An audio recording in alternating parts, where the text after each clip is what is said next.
ముంబై నగరాన్ని మరోసారి భారీ వర్షం అతలాకుతలం చేసింది. రాత్రి నుంచి ఎడతెరిపి లేకుండా కురిసిన వర్షానికి లోతట్టు ప్రాంతాలు పూర్తిగా మునిగిపోయాయి.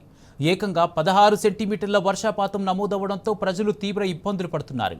వర్లీ, కింగ్స్ సర్కిల్స్ వద్ద ప్రాంతాలు పూర్తిగా జలమయమయ్యాయి. మరోవైపు పలు రైల్వే స్టేషన్లలో పట్టాలపైకి నీరు చేరడంతో రైళ్ల రాకపోకలకు కూడా అంతరాయం కలుగుతుంది.